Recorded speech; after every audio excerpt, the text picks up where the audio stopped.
Chapter 13. Well, I catched my breath and most fainted. Shut up on a wreck with such a gang as that. But it warn't no time to be sentimenterin'.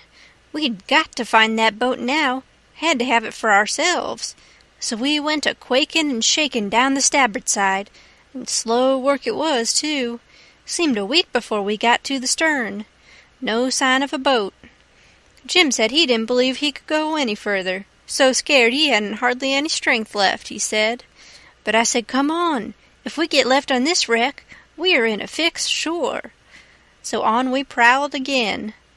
We struck for the stern of the Texas and found it, and then scrabbled along forwards on the skylight, hanging on from shutter to shutter, for the edge of the skylight was in the water. When we got pretty close to the cross-hall door, there was the skiff, sure enough. I could just barely see her. I felt ever so thankful. In another second I would have been aboard of her, but just then the door opened. One of the men stuck his head out only about a couple of foot from me, and I thought I was gone. But he jerked it in again, and says, "Heave that blame lantern out of sight, Bill." He flung a bag of something into the boat, and then got in himself and sit down. It was Packard. Then Bill, he come out and got in. Packard says in a low voice, "All ready, shove off."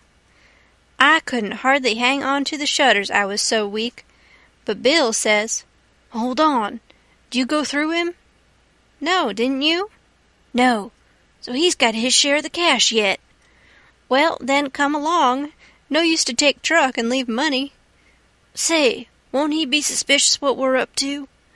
"Maybe he won't, but we got to have it anyway. Come along." So they got out and went in.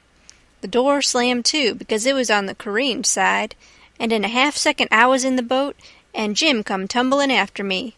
I out with my knife and cut the rope, and away we went. We didn't touch an oar, and we didn't speak nor whisper, nor hardly even breathe. We went glidin' swift along, dead silent, past the tip of the paddle-box and past the stern. Then in a second or two more we was 100 yards below the wreck, and the darkness soaked her up, every last sign of her, and we was safe and knowed it.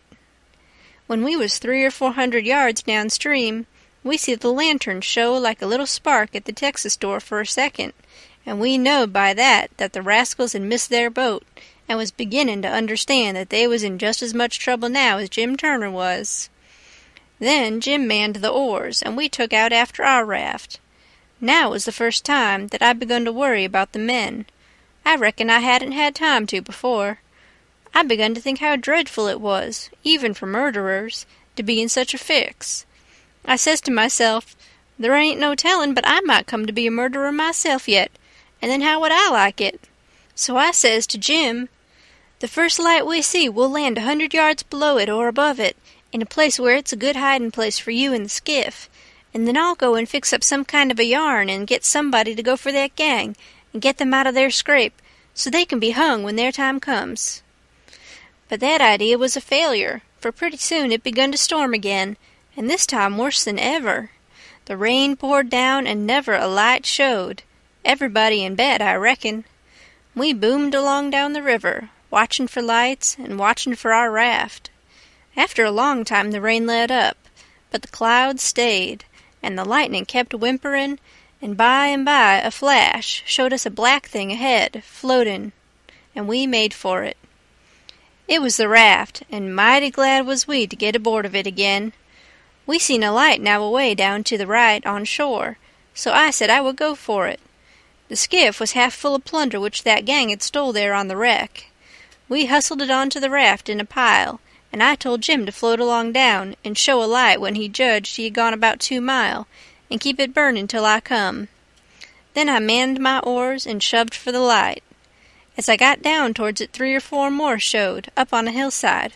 It was a village. I closed in above the shore light, and laid on my oars and floated. As I went by, I see it was a lantern hanging off the jackstaff of a double-hull ferry-boat. I skimmed around for the watchman, a-wondering whereabouts he slept, and by I found him roosting on the bitts forward, with his head down between his knees. I gave his shoulder 2 or 3 little shoves and begun to cry.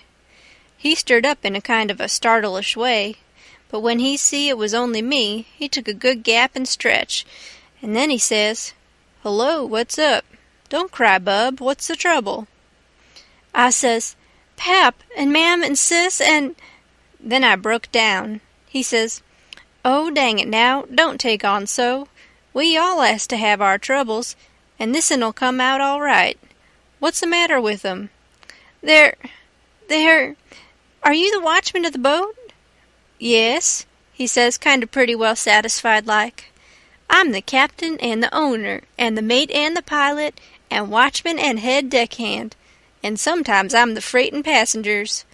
I ain't as rich as old Jim Hornback, and I can't be so blame generous and good to Tom, Dick, and Harry as what he is, and slam around money the way he does, but I've told him a many a time that I wouldn't trade places with him, for, says I, a sailor's life's the life for me, and I'm derned if I'd live 2 mile out of town where there ain't nothing ever going on, not for all his spondylix, and as much more on top of it. Says I broke in and says, "They're in an awful peck of trouble, and—" "Who is?" "Why, Pap and Mam and Sis and Miss Hooker, and if you'd take your ferry boat and go up there—" "Up where? Where are they?" "On the wreck." "What wreck?" "Why, there ain't but one." "What, you don't mean the Walter Scott?" "Yes." "Good land! What are they doing there, for gracious sakes?" "Well, they didn't go there a purpose." "I bet they didn't. Why, great goodness, there ain't no chance for 'em if they don't get off mighty quick. Why, how in the nation did they ever get into such a scrape?" "Easy enough. Miss Hooker was a-visitin' up there to the town." "Yes, Booth's Landin'. Go on." "She was a-visitin' there at Booth's Landin', and just in the edge of the evenin' she started over with her nigger woman in the horse ferry to stay all night at her friend's house, Miss what you may call her, I just remember her name, and they lost their steerin' oar and swung around and went a-floatin' down stern first about 2 mile and saddle-bagsed on the wreck, and the ferryman and the nigger woman and the horses was all lost, but Miss Hooker she made a grab and got aboard the wreck. Well, about an hour after dark we come along down in our trading scow, and it was so dark we didn't notice the wreck till we was right on it, and so we saddle-bagsed, but all of us was saved but Bill Whipple, and oh, he was the best creature. I most wish it had been me, I do." "My George, it's the beatin'est thing I ever struck. And then what did you all do?" "Well, we hollered and took on, but it's so wide there that we couldn't make nobody hear. So Pap said somebody got to get ashore and get help somehow. I was the only one that could swim, so I made a dash for it, and Miss Hooker she said if I didn't strike help sooner come here and hunt up her uncle, and he'd fix the thing. I made the land about a mile below, and been fooling along ever since, trying to get people to do something, but they said, 'Why, in such a night and such a current, there ain't no sense in it. Go for the steam ferry.' Now, if you'll go and— By Jackson, I'd like to, and blame it, I don't know but I will. But who in the dingnation's a-going to pay for it? Do you reckon your Pap—" "Why, that's all right. Miss Hooker she told me, particular, that her Uncle Hornback—" "Great guns, is he her uncle?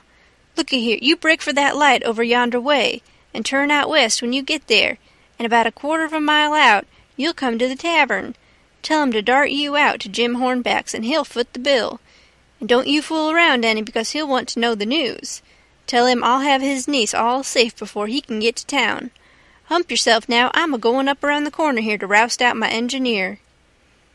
I struck for the light, but as soon as he turned the corner I went back and got into my skiff and bailed her out, and then pulled up shore in the easy water about 600 yards, and tucked myself in among some wood boats, for I couldn't rest easy till I could see the ferry boat start. But take it all around, I was feeling rather comfortable on account of taking all this trouble for that gang, for not many would have done it. I wish the widow knowed about it. I judge she would be proud of me for helping those rapscallions, because rapscallions and deadbeats is the kind the widow and good people takes the most interest in.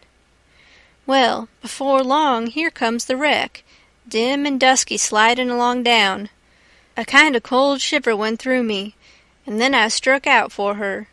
She was very deep, and I see in a minute there warn't much chance for anybody being alive in her. I pulled all around her and hollered a little, but there wasn't any answer, all dead still. I felt a little bit heavy-hearted about the gang, but not much, for I reckoned if they could stand it I could. Then here comes the ferry boat, so I shoved for the middle of the river on a long downstream slant, and when I judged I was out of eye reach, I laid on my oars and looked back and see her go and smell around the wreck for Miss Hooker's remainders, because the captain would know her Uncle Hornback would want them. And then pretty soon the ferry boat give it up and went for the shore, and I laid into my work and went to booming down the river. It did seem a powerful long time before Jim's light showed up, and when it did show, it looked like it was 1,000 miles off. By the time I got there, the sky was beginning to get a little gray in the east, so we struck for an island and hid the raft and sunk the skiff and turned in and slept like dead people.